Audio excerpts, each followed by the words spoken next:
Steeler Nation, how's it going, man? Welcome to another episode of the Steeler Culture Podcast, where we break down Pittsburgh Steelers football. This episode is powered by our friends over at BetUS Sportsbook and Casino. And today's topic will be regarding the state of the Steelers' tackle position, because to me at least, the tackle position is still a huge concern. It's still a massive uncertainty. There's a lot of question marks regarding that position.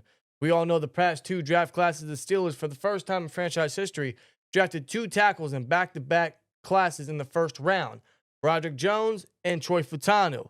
The impression and the desire and the hope is that those two guys will be the starters next year at their natural spots. But the question is, what will literally be the state of the tackle position? And what I mean by that is, will Broderick finally be at left tackle? How well is he going to be at left tackle, being removed from there for 2 years now at the pro level and still being very raw coming out of Georgia? Is Fautanu going to be healthy? Can he stay healthy? How far along is he going to be at the right tackle position, a position he never played as a Husky? And are the Steelers going to do any changes at the coaching position to help build these guys? Since clearly Pat Meyer hasn't left the building, and I don't think he's going to. That is the fear right now. That's the going on fear, that these guys will continue to be mentored and brought up and coached by Pat Meyer once again. And seeing what he's done over the past 3 years since 2022 when he was hired as the Steelers offensive line coach, the O-line has been a topic of discussion for me and Dan here basically every offseason.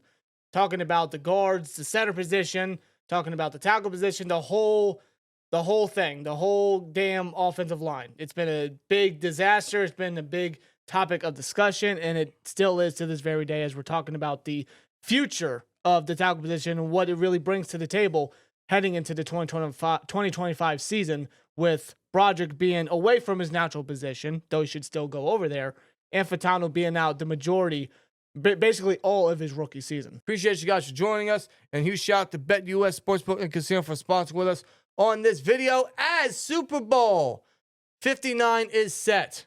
It is the most obnoxious Super Bowl I can remember in years, because it is the Super Bowl that nobody wanted outside of Chiefs and Eagles fans. We got the Chiefs versus the Eagles, unfortunately.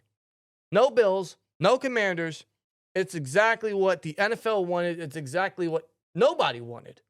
But we're getting it. We're getting the Chiefs, who have a great chance at three-peating, and we're getting the Eagles, who are once again in the Super Bowl and once again facing the Chiefs. This is a rematch, but this time the Eagles, they are a better team. They're a lot more experienced, and we are all riding and hoping and praying for Saquon Barkley to do what he's got to do and dethrone the Chiefs and dethrone the idea or any possibility of the first three-peat in NFL history. I hate that I'm rooting for the Eagles, but I'm more so rooting for Saquon. So instead of go Eagles, I'm saying go Barkley. Go Barkley, go Saquon. It's all on him. He has got to be America's hero when it comes to Super Bowl 59, man. BetUS has all of the odds already up now, subject to change for regarding the point spread and the total and the money lines. They even have the coin toss if you guys want to put some on the coin toss. But if you guys want to look into any of that, for Super Bowl 59, man, the top stage, the final game of what's been a wild season around the entire NFL, BetUS has everything you need, plus the player prop bets and the prop builder if you guys want to look into that. Anytime touchdowns, which could be huge for a guy like Kelsey or Worthy or Barkley or whoever you guys want to add, man. BetUS has you covered for all of that. When signing up at BetUS, take advantage of the 150% sign-up bonus on your first deposit up to $2,000 and 125% on your next two deposits when you use that promo code YouTube150 when signing up at BetUS.com. Perfect time to sign up today and take advantage of that bonus right before Super Bowl 59 regarding the Chiefs and the Eagles. Who do you guys think is going to win? Let us know in the chat. Let us know who you guys really think is going to win, and who do you guys think will win Super Bowl MVP? I'm sure BetUS will have some odds for that as well. So huge shout out to BetUS for sponsoring with us on this video. Just please gamble responsibly. The tackle position for the Pittsburgh Steelers, in my opinion, is still a huge uncertainty, because we are really relying on Broderick Jones coming into his final 2 years, unless they accept his 5th year, which at this point, I don't know if they're going to. 2 years away from his position, playing right tackle mostly due to injury or due to, insignificant play. He's been away for 2 years at his natural position. He was already raw coming out of Georgia, but in his final 2 years, you're hoping that he can pick up the pace quickly. And then you got Troy Fautanu coming off of a season-ending knee injury. How far along is he going to be? And regarding the depth, we have no depth. No, the depth has been awful. Not just this past season with Calvin Anderson as the primary swing guy, and we brought him in basically in the middle of the season at that time. And just in general, the tackle depth has just been really, really bad. We have no depth. And coming into the season, if you remember, it was Dan Moore as the starting left tackle, and it was Fautanu supposed to be the day one starter with Broderick Jones as the swing guy. Yes. That was their initial plan. Unfortunately, when it came to week 2, when Broderick had that awful performance to start the game against Denver, Fautanu came in. He played really well. But in that game, he suffered a dislocated kneecap, which took him out for the remainder of the season. That's why we had to see Broderick Jones for the rest of the way at right tackle once again. In fact, week 2 versus the Broncos would be the only game that Fautanu would play all season. He only played one game. That was his first career start. He started the game as the starter. And then the next drive, I believe, they swapped him out for Broderick Jones for some reason. And that's when Broderick Jones had all those penalties. He negated a huge gain for George Pickens down the right side of the field from Fields, who made an incredible pass right on Pat Surtain, would have put us right within the 5. Instead, that was taken away due to a holding. Yeah. Wish-washy, but regardless, penalties and the sacks that he gave up early on into the season, Broderick Jones had a very rough start. Now, keep in mind, he was also playing hurt. He had a massive elbow brace on for the first about month and a half of the season, and that's related to training camp, preseason, and going forward. I think the first game he played without the brace was week 3 versus the Chargers, which is when he really started to start the rest of the way for the season. And I think he replaced his elbow brace with an elbow pad.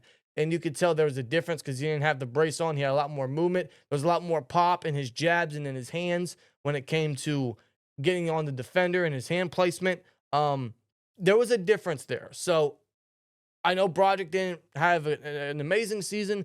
He definitely regressed a little bit, but in the first half of the season, he definitely was playing a little hurt. That's for sure.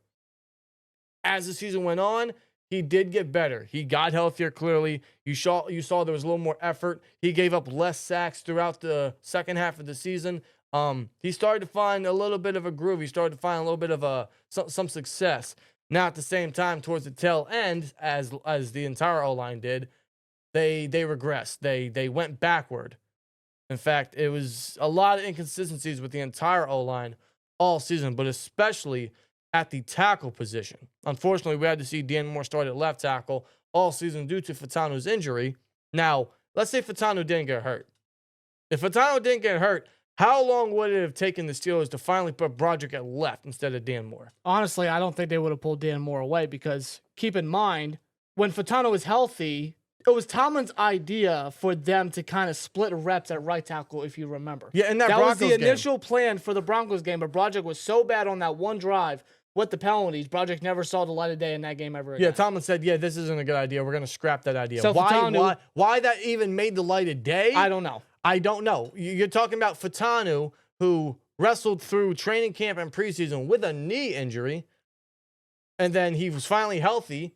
So we thought. He was finally healthy. He played his first career start in his only game versus the Broncos, and yet you're pulling the guy when he needs all the reps he can get, when he's your first-round pick. You're trying to swap reps with Fautanu and Broderick as depth. I don't know how that idea came to Tomlin's mind in the first place. I don't know why he decided to go with that idea mentality, but that is just horrible to do. No NFL team's ever going to split their tackles. Or any offensive lineman. No.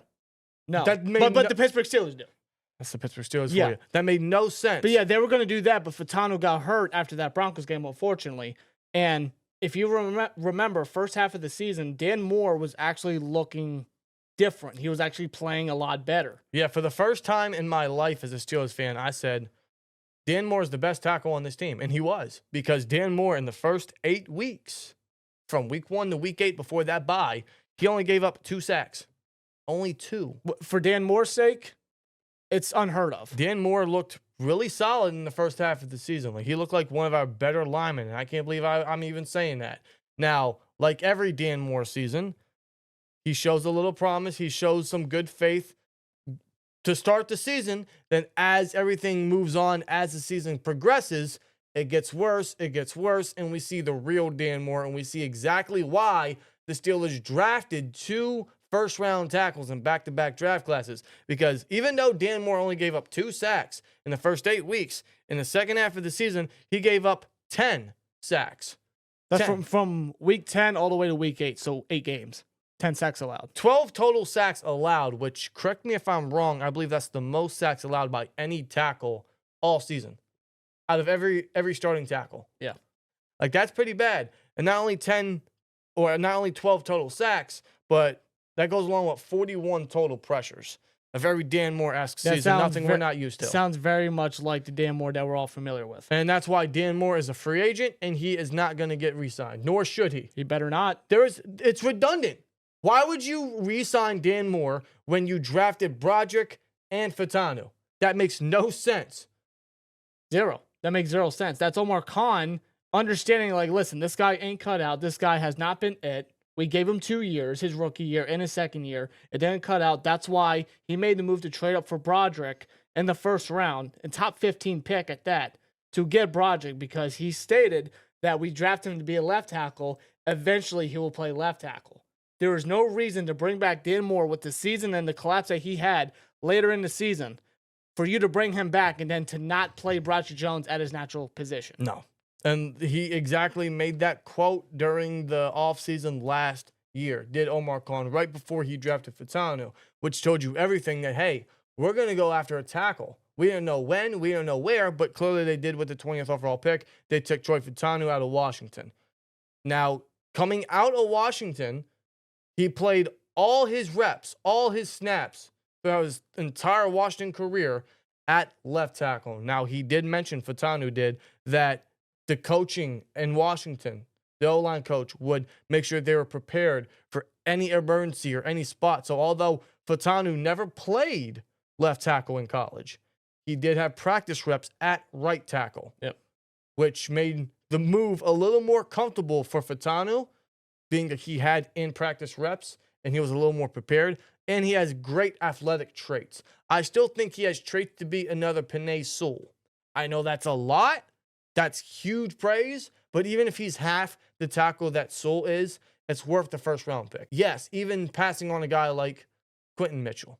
And even in Broderick's sake, taking Broderick over a guy like Christian Gonzalez, which here we are now still dealing with corner issues. Yes. We'll see if the Steelers address that. And now that's a hot, topic, hot discussion you brought right up there, but we'll see, how all that transpires. It's another discussion for another day. And in retrospect, yes, but you also think in those individual draft classes, those were the better talent. They were the best players on the board. Not only that, but they were the top needs for the Steelers. They were, but I still think these guys can be good picks. I do.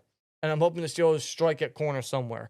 But they took 2 first-round tackles because they knew they had to fix the O-line. They had to fix the tackle positions. They knew Dan Moore wasn't it. They knew Chooks was leaving. He was gone. Not worth the extension, not worth the money. Paid double digits, I think. They got rid of him immediately. Yeah. So they needed to fix the tackle positions. And Andy Waddle, the Steelers' assistant GM, is heavy on building the trenches. That is. Omar Khan and Waddle are heavy on building the trenches, which is why they took Benton in the second round, along with Broderick and JPJ in the 2023 draft class. That's why they took Fautanu and Broderick in back-to-back draft classes. They're all about the trenches, and I expect that to remain the same this year. It's just now we know we have the starters at tackle. It's a matter of them staying healthy and the Steelers putting them at their natural spots. Broderick Jones, like I said, had a very rocky start. A lot of people, even now, are calling him a bust. I'm going to reserve judgment. Was he bad? Yes, but I'm going to reserve judgment because right tackle is not his natural spot. He's been forced to play that position for the last 2 years due to the Steelers' infatuation for Dan Moore. I don't understand why, and plus the injury to Fautanu didn't help. Not just infatuation with Dan Moore, but infatuation of just placing people out of position. It's something the Steelers just cannot get out of their system. They are always putting guys in the wrong spot. No, We've seen it in the past. We've seen it for so many years. It has been one of the reasons why O-line is still a massive need. It's one of the biggest downfalls for this line, and the production and the buildup and the development of many offensive linemen, a.k.a. Kevin Dotson. You know, Broderick Jones is kind of going down the same line as Kevin Dotson, because Kevin Dotson in his rookie season looked like probably the best of his rookie class. And that was at right guard when he filled in for David DeCastro. Yes, at right guard, his natural spot, which is where he plays in LA right now for the Rams. After that, they put him at left guard. Why? I don't know. For the next 2 years, he played at left guard. And there were concerns of him and his work ethic or laziness or him putting the effort in. And same thing is said about Broderick. But I think it has a lot to do with coaching and not putting him in the proper spot. And Broderick not knowing where he's playing. He's having to be moved from left to right. He can't exactly, work at a specific spot. That messes up a lot. That messes up with a lot of his development and his footwork and just how raw he is and how raw he still is. It's awful. Yeah, and you mentioned he was raw coming out of college. I don't know how the Steelers thought that it would be a good idea to take a raw tackle, though the best tackle on the board at the time, to take a raw tackle, have him develop over on the opposite side, as he played left tackle at Georgia, but they wanted to put him over at right tackle for the Steelers. It's almost like they drafted him just to be the swing guy because they had no one else. And that's malpractice on the front office for not going and grabbing superior tackle depth or getting someone that could have been that swing guy. They just let Broderick do it. They decided to stump his development for his first 2 years and make him the swing guy. I know the injury to Fautanu was unpredictable. You couldn't really expect that. That didn't help Broderick, and that's exactly why the Steelers put Broderick at right tackle in his first 2 years in case of that. Yeah. But that's still not a justice to what the Steelers are doing to Broderick and what they did to Broderick. It's not. Broderick, in his first half of the season, very rocky start. Very rocky. Too many penalties, too many sacks allowed. He dealt with an injury. He didn't have a good first half. We know that. As a matter of fact, I believe in the first half of the season, he gave up 7 sacks in 8 weeks. It was just rocky, man. He was just getting pushed back. Just a lot of penalties at that, too. Keep that in mind. Too many penalties. Getting pushed back, just missing his blocks, his alignment, his foot placement. His arm width was just very bad. And he was getting blown up in pass protection, which he's still very inconsistent at. It's just the lack of effort in a lot of his sets or a lot of his plays, or him whiffing on blocks, or him completely missing blocks at the second level, or not being communicative with the offensive lineman, because there's been many plays Broderick has given up a play or given up a sack or given up a block or looks rough, and then he looks over at his line and he's confused and he's not taking accountability for what he did wrong. Yeah, missing assignments or whatnot, and he would just be looking around like he was lost or something out there. Yeah. Which is fitting for the Steelers offense, but I digress. But in the second half of the season, although he only gave up 7 in the first 8 weeks. Yeah, only 7. Yeah, only. That's pretty bad. In the second half of the season, he only gave up 3 sacks, which is a total of 10 plus 1 in the playoffs, which is 11 total. Still bad, but a little better compared to the first half of the season, and that's when he really started to find a groove. He started to find some comfortability, and he was healthier. His elbow wasn't bugging him as much, and the line for a certain stretch was looking good. And then, of course, once the collapse happened, the entire team collapsed with it. Yeah. But along with 10, 11 sacks allowed, he also allowed 43 total pressures and 10 penalties. Not a good second year for Broderick Jones. No, not what you expect from a top 15 pick at that, a first-round talent like Broderick. We were supposed to see improvement. In the second half of the season, we saw improvement, but still many inconsistencies. See, coming into Broderick's second year, I anticipated him to start over Dan Moore at left tackle. Same. And because Fautanu was selected to be the right tackle, he was going to be at right tackle day one. That was my anticipation. That didn't happen. As soon as training camp happened, Dan Moore was the automatic left tackle for the first team. Broderick was the second team left tackle, if I'm not mistaken. You're correct. And Fautanu was, of course, second team being a rookie. He had to work his way up. And eventually Fautanu outdid Broderick at right tackle, and Broderick was just sitting on the bench at that moment. Right. He was this primary swing guy. But I remember that lone game he had starting at left tackle. That was when Dan Moore was hurt. It was his rookie season against the Baltimore Ravens. And I think Broderick only gave up one pressure in that game. Yeah. That was his, I think maybe that's his only career start at left tackle. His lone start at left tackle, and the guy was a stud there. I was very impressed with Broderick Jones in that game. I'm like, that's my left tackle. That's what we all expect. That's what we all want out of a left tackle, a first-round pick in Broderick Jones. And I remember after his rookie season thinking to myself, this is the best tackle on the team, left and right, because he outperformed Dan Moore in his rookie season. He outperformed Chooks in his rookie season. But in 2024, was it a successful year for Broderick Jones? No. Nowhere near. I didn't see much improvement in the second half. Yeah, sure, but I didn't really see what we needed to see. And that's also not all on Broderick because, again, that's not where he's supposed to be. This year, the Steelers have zero excuses. Fautanu should be healthy, fingers crossed. He should be healthy. Hopefully he stays healthy. And Broderick should be at left tackle because as of right now, we have nobody to play left tackle. Dan Moore is going to walk, and he should. He should get a contract elsewhere. God bless that team. And we need to put Broderick Jones at left tackle. Right now, as we stand, he is your week 1 starting left tackle. That also, at the same time, shouldn't shy the Steelers away from grabbing a vet to maybe coach up a guy like Fautanu, coach up a guy like Broderick Jones, make sure you have some proper swing depth just in case of injuries, because that's always going to be a fear with our tackles right now, seeing that they've been battling injuries the first 2 years, or Fautanu, his rookie season. Maybe go into the draft and take a tackle that you just can't pass on. Maybe that's early. Maybe that's early day 3. And I'm actually glad you mentioned that because if you remember when Fautanu was coming out of Washington, there was actual discussions and talks of him potentially moving down to guard because he's undersized to play at the tackle position in the NFL level, if you remember that. I do. There was talks about him being moved to guard.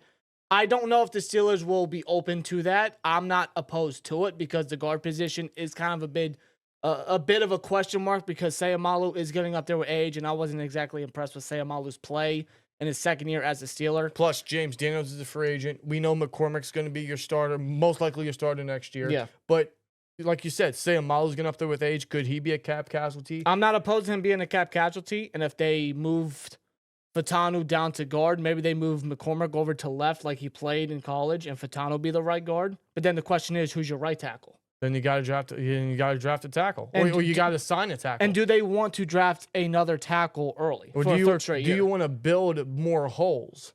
Do you want to do that? I don't know if the Steelers want to do that. Here's how I see it. He's athletic enough to play guard for sure. Maybe that'll help him. There's been a lot of tackles that have moved to guard and they found a lot of success. Look at Mekhi Becton. But do you want the Steelers to put another lineman out of position? I don't mind experimenting it, but don't make it a habit and don't make it a normal thing unless you necessarily have to. No, and I don't expect the Steelers to do it. I believe that they have plans and they believe that he can be a right tackle for the Steelers. Well, he also, correct me if I'm wrong, Troy Fautanu didn't see a single rep at left tackle. All training camp, all preseason, all of his rookie season. I think you're right about that. He played all his reps at right tackle. And I think he actually expressed at one point or another, I think it was in an interview during his rookie season, that he prefers to be a tackle. He prefers to be tackle, and he says he prefers to be at right tackle. He's a lot more comfortable there. That's where more of his athletic traits can really be exercised, and he can be a better tackle. But, yeah, regarding the guard idea, I don't think that's a good idea because, like I just stated, he played all his reps at tackle. Now you're going to move him to guard in the second year? Yeah. Coming off of an injury? I'm just throwing it out there because, it's one of those possibilities that the Steelers could do.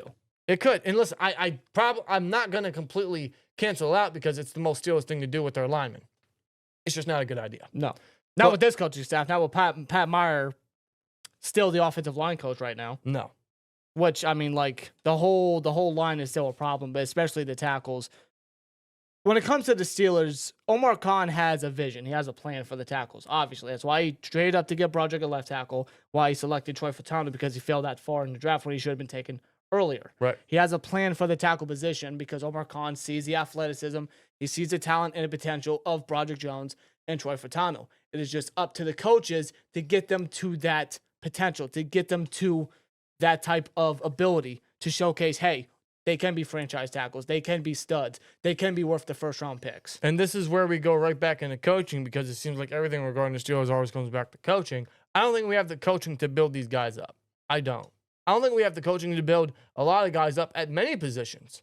I don't think we have the coaching to build up a quarterback for the future. I don't think we have the coaching to build up offensive linemen, because here we are again with the line being a massive concern, and we're going to have to replace guard at some point, left guard specifically. Maybe tackle, depending on how Broderick or Fautanu turns out. That's for next year to be decided. But, I don't think we have proper coaching to build these guys up, unfortunately. And the fact that, again, Broderick's been away from his natural spot for 2 years. Like, it's almost like he's got to learn it all over again in a sense. And he's still very raw. Like, that's not a good spot for the Steelers right now. No, honestly, that's a huge problem. That's a huge fault on the Steelers. That's malpractice on their coaching. Yeah, because they have butchered Broderick Jones' development and just butchered the tackle position in general. Let's be real. They have. Like, again, I know it's been said time and time again. How do you take this guy raw out of Georgia and keep him away from left for 2 years? Now he's going to have to learn that. Now he's had reps here and there at left tackle. He only played 7 reps at left tackle all last season in relief for an injured Dan Moore. And he's seen some snaps at left tackle in practice or whatever, just to keep that fresh for him. But he hasn't really seen any in-game left tackle reps in legitimately 2 years. Like, that's a in-game reps are a lot different than practice. So that's huge for Broderick, and that's something that he's really going to have to find a sense of urgency to learn fast. He's going to have to come up to speed at a sense. And Fautanu, again, coming off of an injury. And that's another thing about Fautanu, too, if you remember, was the injury scare or the injury history that Fautanu has supposedly dealt with in his NFL career. Yes. Or not just his NFL career, his football career, I should say. Yes, college career, because there were knee injuries, or knee issues coming out of his Washington career, his medicals, and maybe that's the reason he dropped the 20. And then already, his rookie season, he plays one game, he starts one game, and he's already got a dislocated kneecap, unfortunately. Yeah, it's not a good situation for the Steelers right now, and I'd say they are living on a prayer that Broderick can get up to speed and Fautanu can stay healthy. But if you're looking at talent, if you're looking at athletic ability, if you're looking at their traits, if you're looking at their pedigree, I think at the end of the day, these guys can still be franchise guys. I think these guys can be solid tackles. Yeah. I really do. Maybe they can be almost like an Alt and a Slater for the Chargers. Maybe not as good, because they're probably one of the better tackle duos in the league. They're just incredible talents. But that's the vision I want the Steelers to put with Broderick and Fautanu. And that's exactly what they're trying to do. It's just now, Steelers fans and Steelers in general, their coaching and the staff, they got to be a lot more patient. And in a sense, that's their own fault. That's their own doing. Yeah. That's their butchering. They put too much faith in Dan Moore. They played him way too much. They didn't get proper swing depth. They kept Broderick away. It's just an awful situation. And now going into 2025, the offseason, the season in general, the state of the tackle position is scary. Yeah. It's very scary. Yeah, Fautanu coming back, I'm excited to see how he can rebound from this injury and what he can do over at right tackle if he can stay healthy, if the development's right, if his athleticism can really be showcased over at that position. I'm real excited to see what he can do in his second year. When it comes to Broderick, some people have already labeled him a bust, and I can wholeheartedly understand that. I do. But I need to see how he is full-time as a left tackle to really have a full-gone conclusion on what I think of Broderick Jones, as a Steeler. And I agree with you completely. But my question is, and I got to ask this myself and I got to ask you guys, how much time are you going to give him? How much time are you going to give him Well, before? Considering he's played 2 years already out of position, he's got another 2 years at least. But this upcoming season is really what's going to tell, because when he goes into that 4th season as a Steeler, that's where the Steelers are going to have to really consider the 5th-year option. So this year is without a doubt a huge year for Broderick Jones. No doubt about it. Coming to his 3rd year and his full 1st year, as I'm expecting for him to be over at left tackle, this is a huge year for Broderick to prove himself and to show himself, but as well as I am suspecting Pat Meyer, unfortunately, still to be the offensive line coach, to get Broderick to that level of where we all want Broderick to be. Yes. But Pat Meyer has not done that for anybody. He didn't do it for Dan Moore. He didn't do it for Kevin Dotson. He didn't do it for anybody. No. He did not do it for anybody as long as he has been the Steelers' offensive line coach, and I have no faith that he will. Yeah, because it's weird because I still have some faith. I still have the benefit of the doubt for Broderick Jones to turn out the way that he should or that the way he can because of the story and the example and the success of Kevin Dotson outside the organization. But it's hard for me to really put a lot of faith in that when I look at the inconsistencies of Pat Meyer and looking at Kevin Dotson.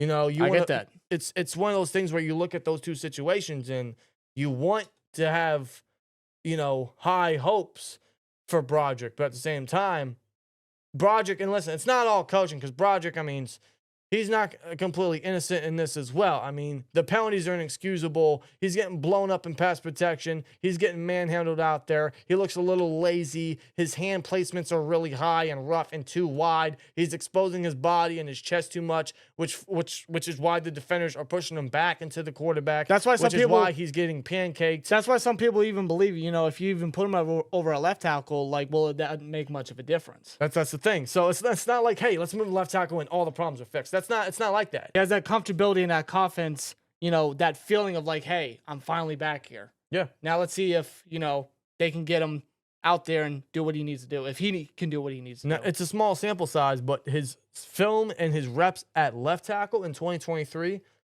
are very good, very promising. And that gives you some hope. Now, that's from last year or 2023. Yes. So, a small sample size, but that's what we can get. That's what we can get, and that's what we're really banking on with Broderick. But he has to clean up his mistakes. He's got to work on his hand placement. He's got to work on his pass pro sets. He's got to work on his technique. That's the problem with Broderick right now is, yeah, coaching's failing him. And maybe that's why him on the field isn't exactly where it should be because maybe the coaching isn't teaching him exactly what needs to be done. And that's why the entire O-line overall is rough because none of these guys are looking good out there. No, so they show flashes. Zach Frazier had a great rookie year. Mason McCormick had a pretty solid rookie year. Yeah, two stud rookies over at the middle, yes. But overall, in a sense, the O-line has shown a lot of inconsistencies, and maybe that's due to coaching. It's especially at the tackle position. Yeah. It has always been the tackle position, But mainly. the upside of Broderick and Fautanu is, again, they're athletic. They're high pedigree. The Steelers took them in the first round. They are great in the run support. They are great in the second level. They show flashes in pass protection. They are maulers. They can be people movers. They can work that edge. They can give Fields or whoever's going to be the quarterback time in the pocket. But you put them in their spots. You give them some time to mature, to breed, to learn, and hopefully they stay healthy. I think we can have some two very solid first-round tackles. Yeah. I still think they can be the future of the line. I think they can be cornerstones and staples because we need them to be. It's just we got to give them time, unfortunately. It's not going to be as fast of a fix as we want it to be, but that's the hand that the Steelers are dealt with. That's the hand that the Steelers themselves dealt to them. Yep. And that's what us fans are going to have to watch and be patient for. Yeah. I can only hope that going into the 2025 season, the tackle position isn't as bad as what we just seen this past season, where both of our tackles gave up double-digit sacks. Two of the three tackles that gave up double-digit sacks this season in the NFL were Steelers. Yeah. That's pretty bad. I can only hope that's not as bad going into next season with Broderick and Fautanu because I still love their potential and I still love their talent. I hope they stay healthy, and I hope that they grab as much depth as they can, whether that is a vet, where they go and draft a guy early, where they go and draft depth in the draft, whatever you want to do. Preferably a vet, probably, but I think they need better depth, and they need to put Broderick at left with no worries. They need to go to Broderick personally and say, hey, you're at left. Don't worry about right no more. We got that taken care of. You are no longer a right tackle. Don't even worry about it. Erase all that from your mind. You're only there for a serious emergency situation. It's really that simple. Don't worry about right tackle no more. You are at left. We will handle that. Don't worry about it. You work on you. You work on yourself. We'll get you where you need to go. That's what the Steelers need to do to Broderick Jones. They need to benefit him as much as they can. And then I think everything will fall in line, hopefully, for Broderick. I think once he has that confidence, once he has that understanding and that closure of where he's going to be and that comfortability. He's already said he's a lot more comfortable left. Listen to your players. Help He them said out. that. He said that at the end of last season, Dude, after the Bills lost. Put your players in position to succeed. Listen to your guys. Put him where he needs to be. He'll have that comfortability, and I think everything could fall in line. Hopefully.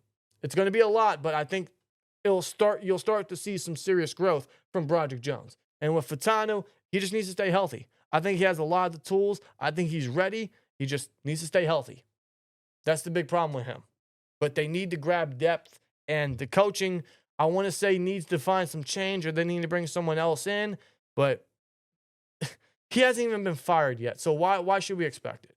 As a matter of fact, Steelers haven't done anything to their coaching staff as of yet. No. So why should we expect anything to change? No. So it's just we're like living on a prayer right now. It seems to be the case every offseason as a Steelers fan.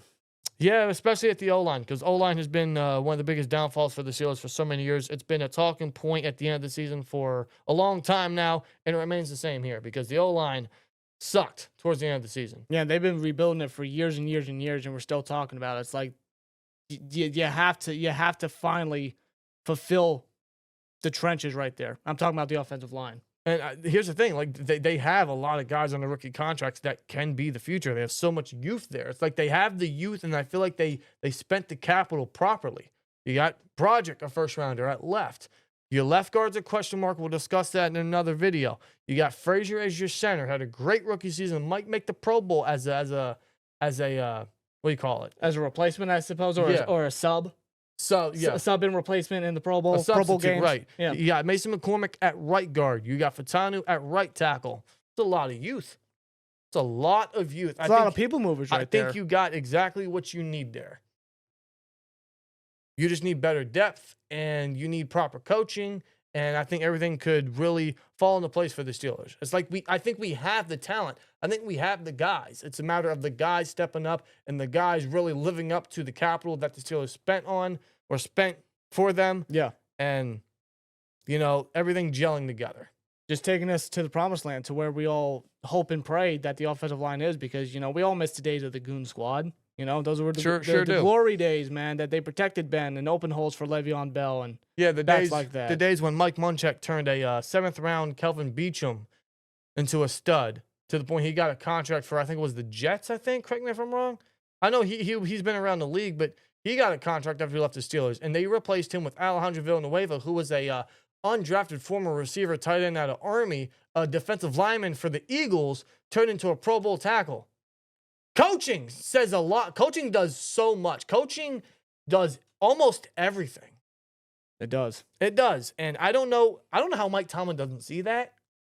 Like, he saw what Munchak did. He saw how we had one of the best lines in Steelers history under Munchak. And then he sees what we have now with who he has allowed to coach his line. He's like, that's good enough. How? How does he see that? Well, you just said it. He thinks it's good enough. That's fucking bullshit. It is. I'm tired of seeing it.